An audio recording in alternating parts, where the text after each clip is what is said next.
So when working the handstands, sometimes our elbows go out and our glutes are not active.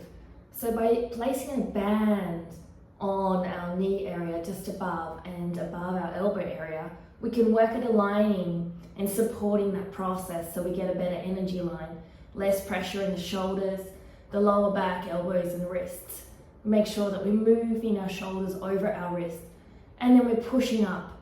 Head is lifted, legs are pushing into the band, and you can start to work towards deeper poses. Holding, feeling strength, and breathing. But when you're not working on this position correctly, you end up with a lot of injuries, and your body will not be able to develop as strongly. So you could start by doing this with having the band on your legs, moving into a lying position, tucking your stomach and your pelvis, squeezing your booty and pulling your legs to the width of your mat. Placing the inner ankles in, keeping that belly off the ground, shoulders relaxed, and doing leg lifts with that belly off the ground. This will help you activate your glutes. And if you have back pain while doing back bends, this should help to support that. Doing 10 lifts of these will really help. And you can also move the band down to your feet. Seeing that I'm always keeping a little space, my belly is off the ground, trying to get your knees off. You can then bend your legs and lift up, trying to keep that same space, doing leg lifts. These movements will help you immensely to getting stronger in your back bends, and they will help you immensely in getting stronger to be able to support yourself in inverted back bends without feeling injuries. Now, you can also use the band here, and you can practice this in forearm stand. So you have it on your feet, and you're going to come up into your forearm stand here. A little bit awkward to get up into. You want to keep, so you don't want your shoulders back.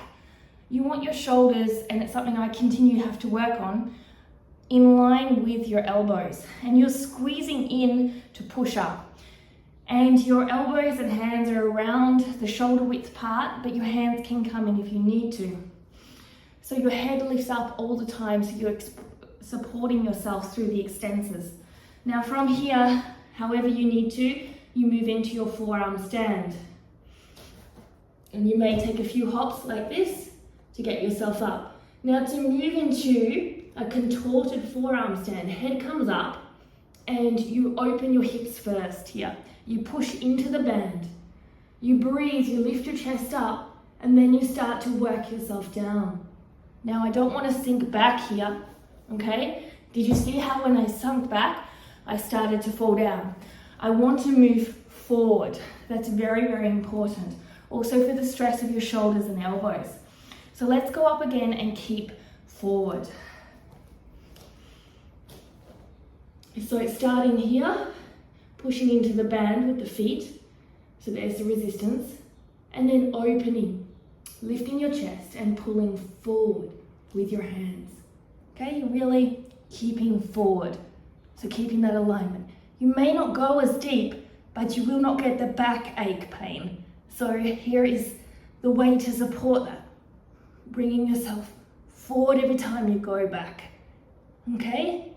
So slowly come out by taking one foot out of your band so you don't fall and hurt yourself. And you can see I'm lifting up as I go down. So I'm taking the lower back out of it. So this is a great way to use props to help you in back bends. It's not about going deeper. It's about doing poses properly without pain.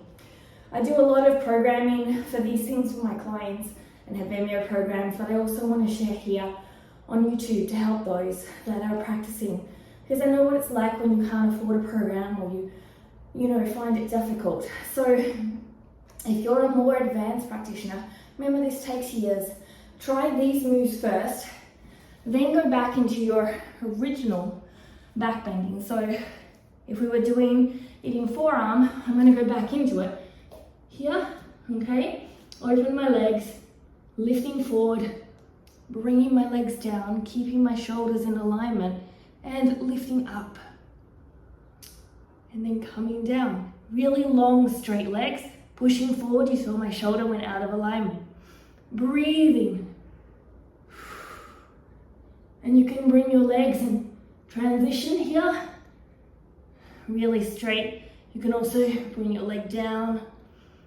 You can transition through here. And bring your leg down. You can bring your legs into a little bit of a hollow back movement, snake movement here, keeping the alignment, and then come down. Doing all the same in your handstand too, using a wall if you need to. So practice back bends safely, support the process, make sure your glutes are strong, make sure your back body is strong. Don't just dump in your lower back, that will cause injuries. If you have sciatica, make sure to do myofascial release, because nerve tension will also decrease the ability to go into deep flexibility poses and also cause injuries. So doing myofascial release, things with peanuts, balls, little massage balls, rollers, will help you immensely. Have a great day. Don't forget to subscribe and thumbs up. Namaste.